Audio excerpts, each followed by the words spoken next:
So hello folks and welcome back to yet another episode of the Football Fibonacci.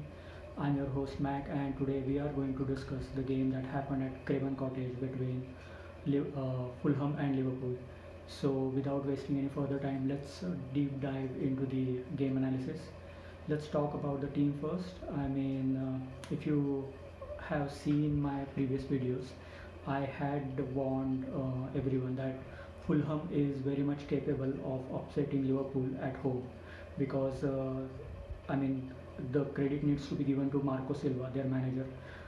Since joining in, he has done an incredible job at Fulham, making them a very good side at home, and they are very much capable of beating any top team at home this season, and they have proven it time and time again. And if you talk about Liverpool, so they don't really have a good record against Fulham at Craven Cottage, and sometimes the history uh, does play a very important role. As far as today's game is concerned, I mean, yeah, before coming into this game, I was not really happy with the Liverpool's recent form. Say for past 4 or 5 games. Yes, they won against Everton, but that was also that was also not a very convincing win. If you see the game, Everton was the better side. Everton was the side that was with clear chances. They scored a goal. Uh, they hit the post one time, and unfortunately, the goal they considered was a little controversial. So I would say Liverpool has, they have dropped into their performance since past few games, and this has becoming a little more worrying factor again and again.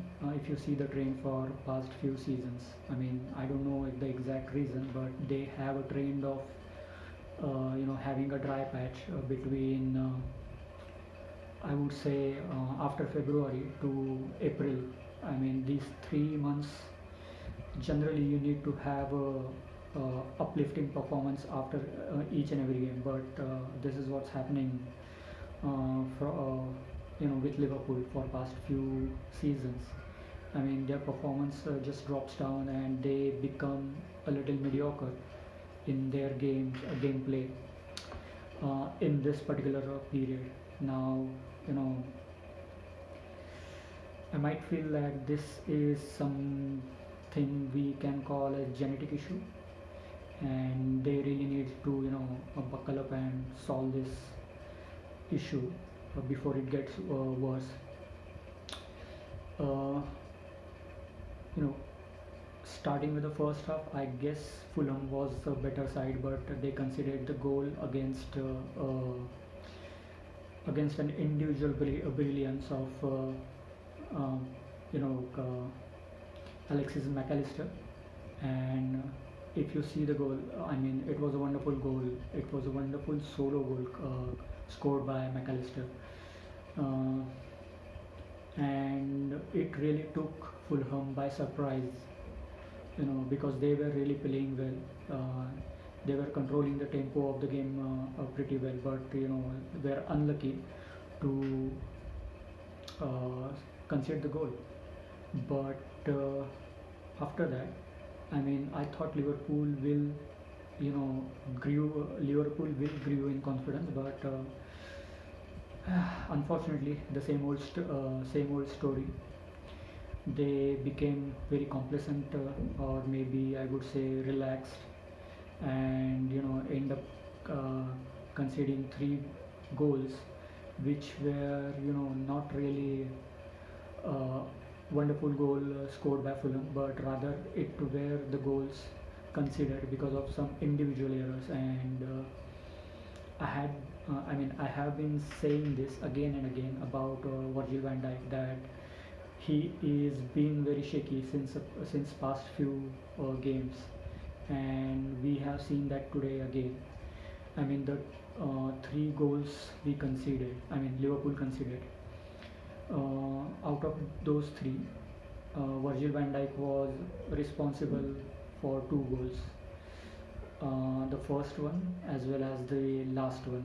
And I'll say why, because if you see the first goal, I understand that there was uh, uh, I mean there was a unfortunate deflection coming from Curtis Jones, but if you see Virgil van Dijk's positioning and awareness around the box, he should have known that there is a attacker on his shoulder, and he should have acted, he should have been alert and acted a little fast, and ended up giving up the first goal.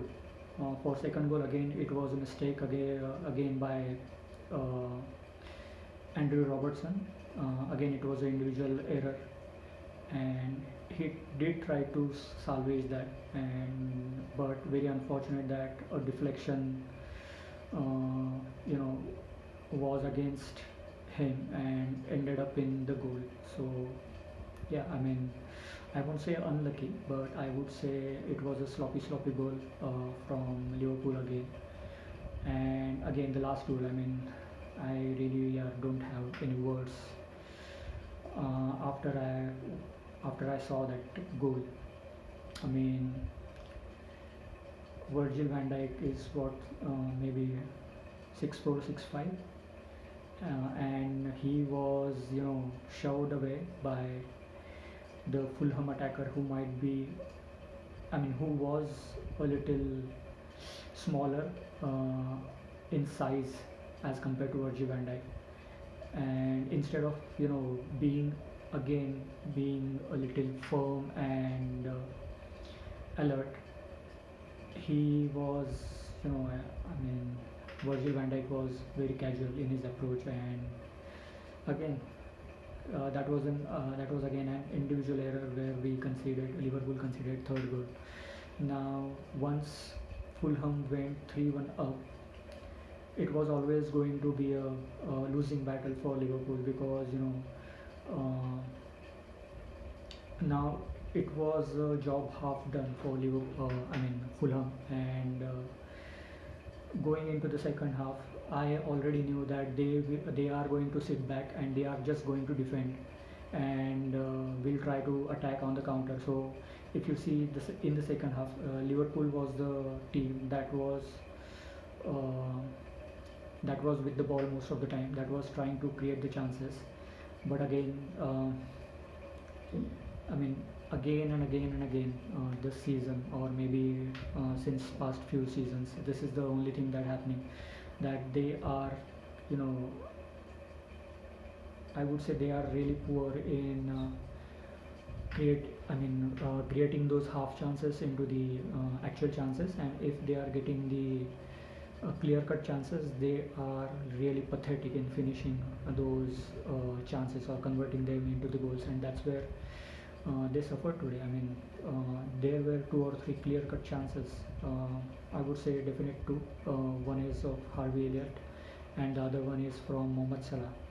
And in a game like this, you are expecting them to convert those chances, because that Fulham are going to sit deep and they are going to defend everything. Defend the lead they have already gotten in the first half. So it was always a losing battle. And yeah, this is something really concerning now. And let's see if Liverpool can hold on and go on to win the Premier League title, or we will see yet another twist till the end of the season, where Arsenal will make it more interesting by winning their games, and maybe Liverpool will drop few more points along the way. So let's see. And thanks for watching. Please do like, share and subscribe to the channel if you love the analysis.